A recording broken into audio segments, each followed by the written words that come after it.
Ezequiel, capítulo de número 37, nós vamos ler do verso 1 até o verso de número 14. Amados, esta palavra ela vem falando de restauração, e é o que eu quero falar com você nesta noite, aquilo que o Espírito Santo colocou em meu coração, falou comigo por meio deste texto, é que nós, como igreja do Senhor, precisamos buscar uma restauração para a nossa vida espiritual. O povo de Israel se encontravam em uma situação de declínio, se encontrava apostatado da fé. O povo de Israel se encontrava afastado da presença de Deus. Assim como esta palavra veio falando aqui com o povo de Israel, ela vem falando para nós como igreja nos dias de hoje. Nós vemos hoje, amados, a igreja do Senhor Jesus vivendo uma apostasia. Nós vemos hoje crentes afastando, nós vemos crentes distantes da presença de Deus, dos propósitos de Deus. As pessoas focadas em si mesmas, as pessoas olhando para o seu próprio umbigo, aquilo que elas desejam, aquilo que elas querem, e não querem ter um compromisso sério com Deus. E essa profecia aqui foi para o povo de Israel, mas ela tem muito a ver com a nossa vida. Ela tem muito a ver com a igreja do Senhor Jesus nos dias de hoje. Essa profecia, ela vem apontando aqui para a união do povo de Israel. Mas para que esta união acontecesse, era necessário haver uma restauração. E essa palavra aqui também, ela pode ser aplicada à restauração espiritual de um pecador em Cristo. Porque a pessoa sem Cristo, irmãos, a pessoa que não tem Jesus na vida dela, ela vive assim, uma vida seca, uma vida vazia, uma vida sem esperança, assim como estava aqueles ossos ali naquele vale. Assim é a situação da pessoa sem Deus. E no momento em que a pessoa ela é envolvida pelo Espírito Santo de Deus, aí tudo na vida dela se transforma. Então o que está precisando na tua vida hoje? O que está precisando acontecer na sua vida? É você ser envolvido pelo Espírito Santo de Deus, é você deixar que o Espírito Santo assopre sobre você e traga vida. E eu quero dizer aqui para você que a tua vida com Deus não depende do teu irmãozinho. Ela tem que ser uma vida pessoal sua e Deus. Eu quero analisar aqui dentro desse texto alguns pontos, para ilustrar aqui para você o que você deve fazer. A primeira coisa que nós vemos aqui, irmãos, para termos uma comunhão, uma restauração espiritual, nós como igreja do Senhor, o que nós precisamos fazer a primeira coisa, sair da carne e entrar no Espírito. Agora, talvez você se sente assim, no teu coração você já não tem mais aquela esperança que havia, talvez no teu coração você já não tem mais aquela fé, aquela certeza de que Deus vai fazer. Talvez no teu coração você já não tem mais aquela certeza de que Deus está no controle da tua vida. Então você está precisando de uma restauração. E para isso acontecer, você tem que sair da carne e começar a andar no Espírito. Foi o que aconteceu com Ezequiel. Ele viu aquele vale de ossos secos ali na carne. Foi uma visão carnal que Ezequiel teve? Não, foi no Espírito. Olha aí no verso 1: veio sobre mim a mão do Senhor, e Ele me fez sair no Espírito. Foi uma visão espiritual. Irmãos, o que você precisa fazer é começar a andar no Espírito Santo de Deus, porque quando nós saímos da carne e começamos a andar no Espírito, nós começamos a ver a miséria da nossa vida espiritual. A pessoa, quando ela começa a andar no Espírito, irmãos, ela começa a ter visão das coisas de Deus.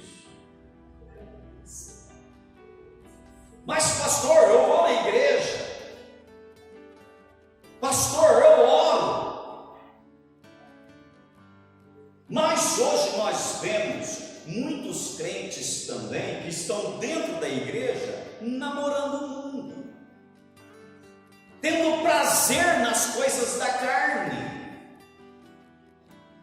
Nós vemos hoje muitos crentes, amados, que estão dentro da igreja, mas não têm um compromisso em conhecer a palavra de Deus,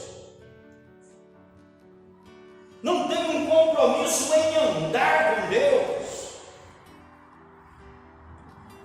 Está precisando de uma restauração. Qual foi a visão que Ezequiel teve? Visão da miséria espiritual que o povo de Israel estava vivendo. Aquilo que eu falei para você, quando você anda no Espírito, você começa a ver a miséria da tua vida espiritual. E aí você começa então a tomar uma atitude agora, né? Olha, eu preciso mudar. Eu preciso ser uma pessoa mais espiritual. Tem muita coisa na minha vida que eu tenho que renunciar, que eu tenho que largar de lado. E aí a pessoa começa então a viver no Espírito, ela começa a ter visão, porque Deus, irmãos, mostrou para Ezequiel aqui uma realidade que estava oculta aos olhos humanos. É uma das coisas que você precisa analisar. Qual é a tua situação espiritual?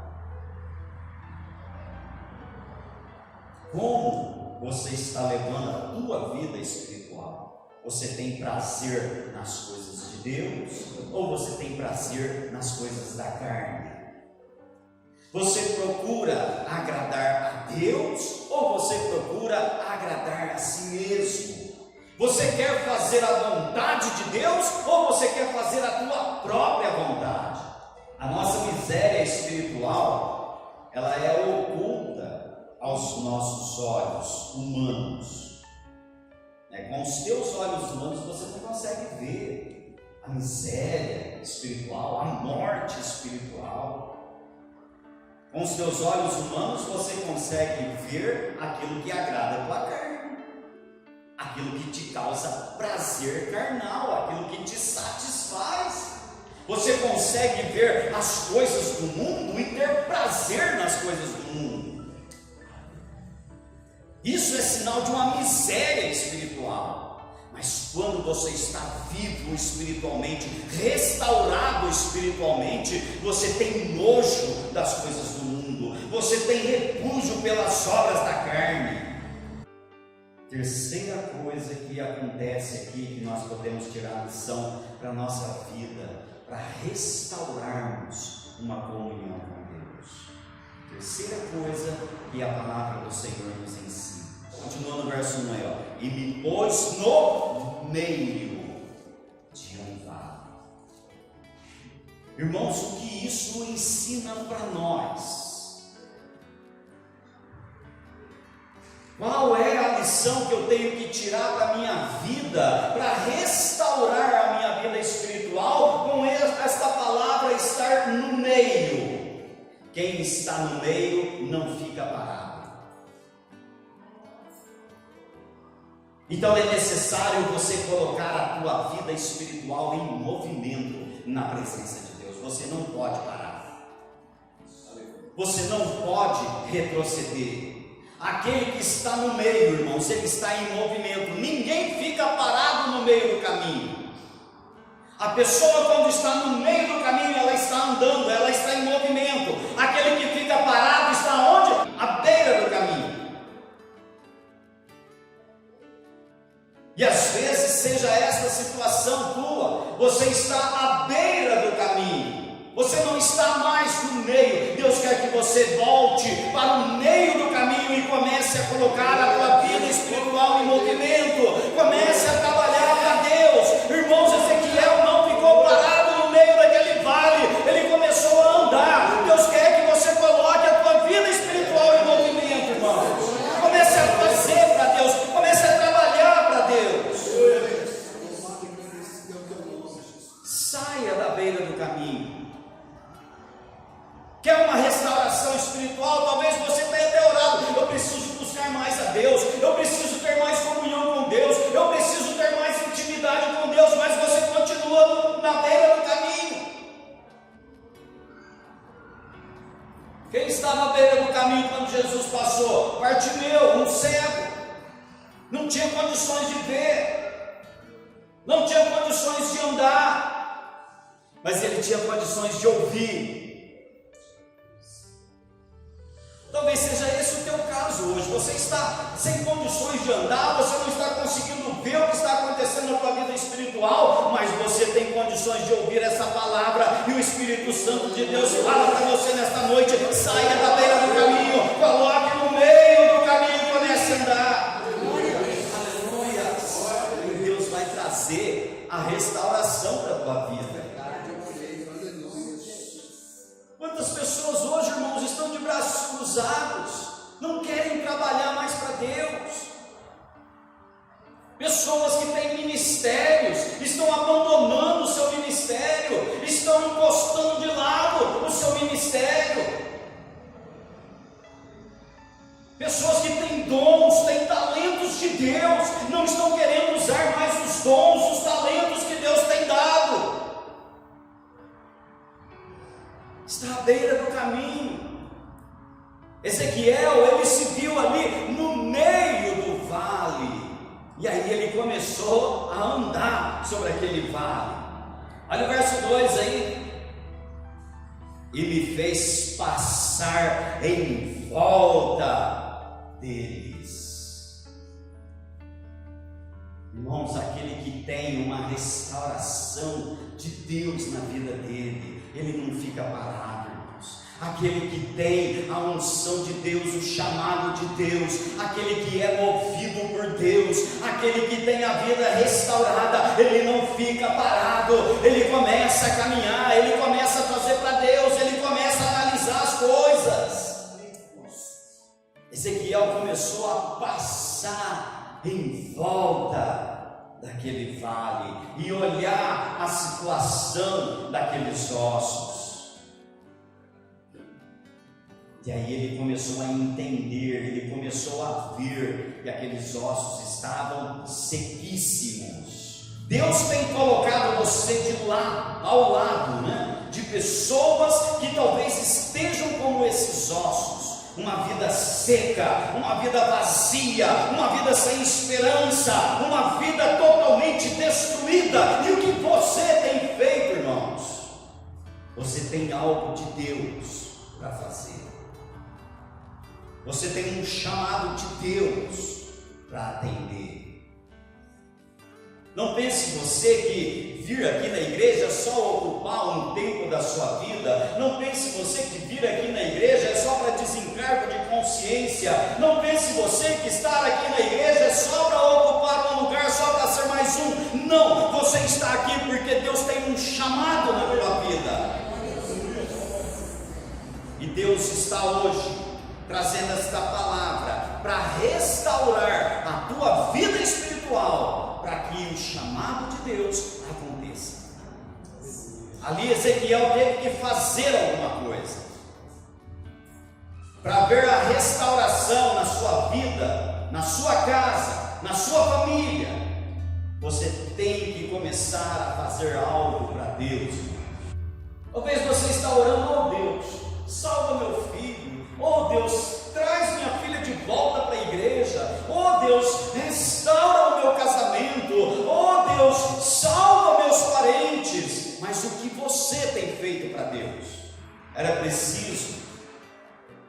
Ezequiel caminhar no meio daqueles ossos. Sabe o que isso significa, irmãos? Isso daqui nós podemos tirar mais uma lição nisso daqui para a nossa vida. Na lei de